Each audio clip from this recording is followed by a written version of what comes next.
दादी के हाथों का जादू और खुशबू से महकता घर, माँ की मुस्कुराहट और खाने की सुगंध। MDH गरम मसाला, क्योंकि हर रिश्ता है स्वाद से जुड़ा।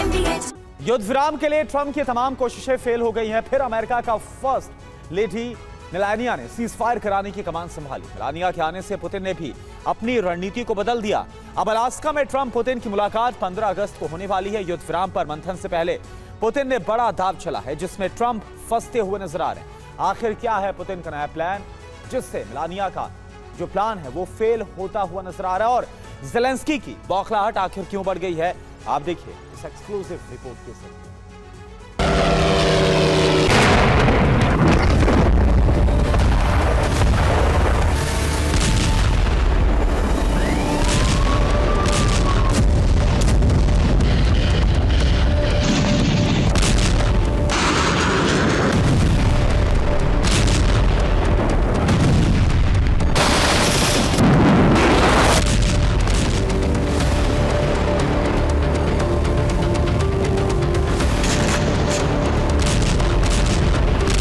तबाही रुकी नहीं।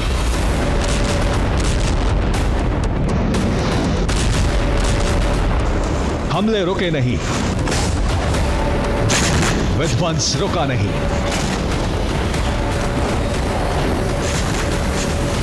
अब और तीव्र प्रहार हो रहे हैं।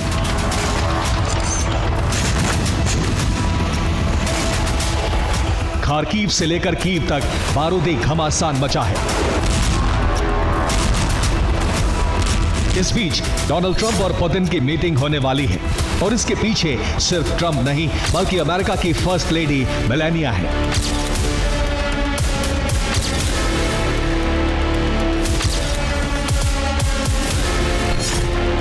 मेलानिया ने संभाली कमान। मेलानिया कराएंगी सीज फायर। मेलानिया ने बनाया ट्रंप पुतिन की मीटिंग का प्लान।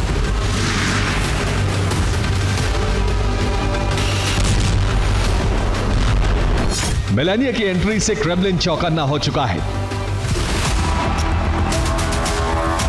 आखिर अचानक से मेलानिया की एंट्री क्यों हुई?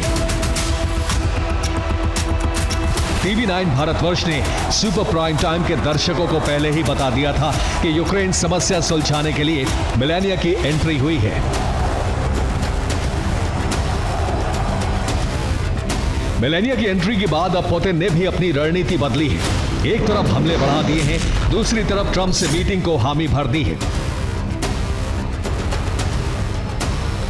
ट्रंप समझ रहे थे कि वो पुतिन को झांसे में लेकर आंशिक सीज फायर करा देंगे और बैकडोर से यूक्रेन को हथियार सप्लाई करते रहेंगे। यह प्लान ट्रंप के लिए मेलानिया ने बनाया था, लेकिन पुतिन ने 2 कदम आगे की प्लानिंग की है। पुतिन ट्रंप की मुलाकात अब अलास्का में होनी है।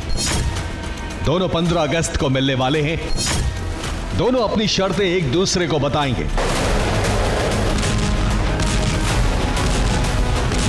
जिसमें ट्रंप आंशिक सीज फायर कराने के पक्ष में है, जिसमें हवाई हमले रोकने के लिए कह सकते हैं, जबकि पुतिन इस शर्त को मान लेंगे, लेकिन इसके एवज में एक ऐसा पासा फेंक सकते हैं जिससे ट्रंप के मंसूबे धराशायी हो सकते हैं। पुतिन का प्लान है कि अमेरिका रूस के कब्जा इलाके को मान्यता दे, इसलिए रूस मीटिंग से पहले ज्यादा से ज्यादा जमीन कब्जाना चाहता है। 7 दिन में आधे यूक्रेन पर पूरा कंट्रोल करने की तैयारी है। इसके लिए पुतिन ने पूरी ताकत झोंकने का फरमान जारी कर दिया है।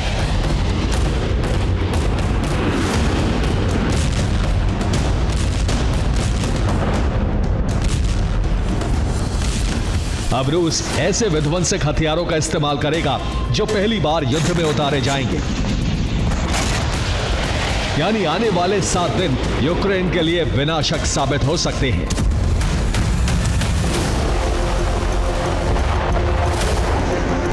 यूक्रेन में इस वक्त हालात क्या है, ग्राफिक्स के जरिए आप समझिए। लुहांस्क पर रूस का कब्जा है, डोनेट्स्क पर भी पूरा कंट्रोल है, जबकि ज़ापोरिज़िया और खैरसॉ में रूसी सेना को बढ़त है।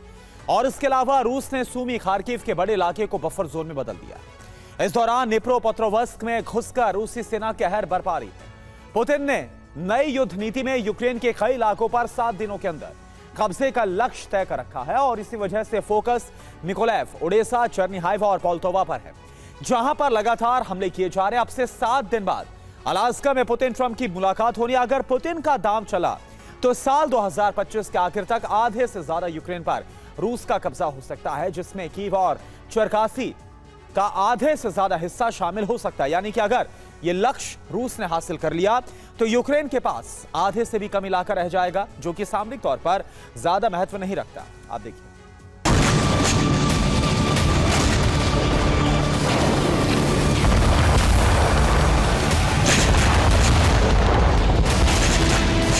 यूक्रेन में अपने ऑपरेशन को अंजाम देने के लिए पुतिन ने हमले बढ़ाने का आदेश दे दिया है।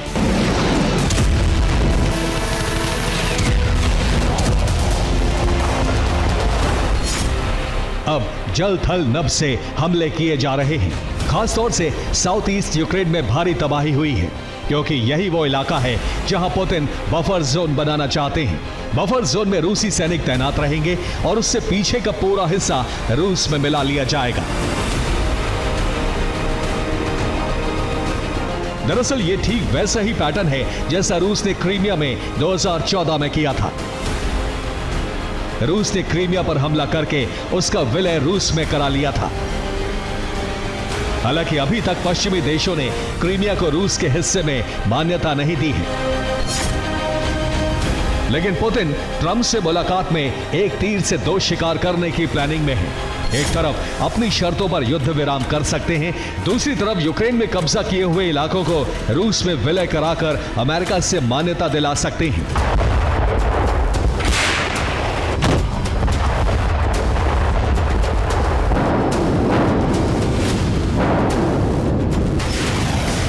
अगर ऐसा नहीं हुआ तो पुतिन यूक्रेन के संपूर्ण संहार का ब्लूप्रिंट जारी कर देंगे, जिसका विस्तार आगे बाल्टिक और नॉर्डिक देशों तक हो सकता है, जो रूस नेटो में टकराव का संकेत है।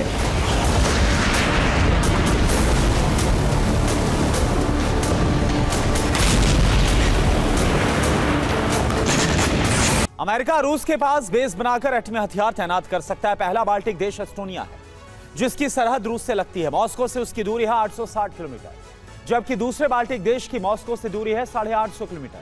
और इसी तरह से तीसरे बाल्टिक देश लिथुआनिया में नाटो का बेस है, जिसकी मॉस्को से दूरी है 790 किलोमीटर। पोलैंड में अमेरिका ने परमाणु हथियार तैनात किए हैं, जो मॉस्को से 1150 किलोमीटर दूर है। और इसी तरह से नॉर्वे बेस से मॉस्को 1392 किलोमीटर दूर पड़ता है, जबकि रोमानिया में भी सैन्य ठिकाना बना रहा है, जहां से 1330 किलोमीटर दूर मॉस्को पर हमला कर सकता है। फिनलैंड और रूस का बॉर्डर आपस में लगा हुआ है। फिनलैंड से क्रेमलिन की दूरी 1300 किलोमीटर है और इसी तरह से बुल्गारिया के बेस से भी 1630 किलोमीटर दूर मॉस्को पर अमेरिका हमला कर सकता है। आप देखिए, 15 अगस्त से पहले यूरोप में काफी कुछ होने वाला है। एक तरफ रूस ज्यादा से ज्यादा यूक्रेन की जमीन छीनने की कोशिश करेगा, जबकि यूक्रेन ऐसा करने से रोकेगा। इसके लिए नेटो फ्रंट लाइन पर आकर यूक्रेन की मदद कर सकता है। इसलिए नेटो ने रूस के पास वाले देशों पर तैनाती बढ़ा दी है।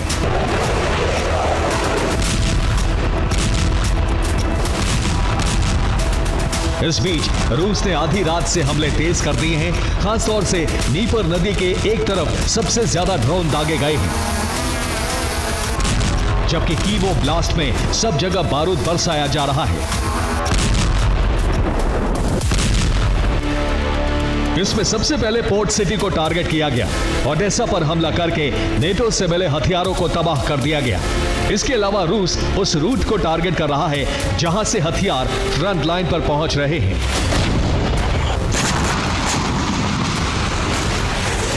यानी रूस ने पूर्व से लेकर पश्चिमी यूक्रेन तक और उत्तर से दक्षिण तक हर दिशा में हमले किए हैं,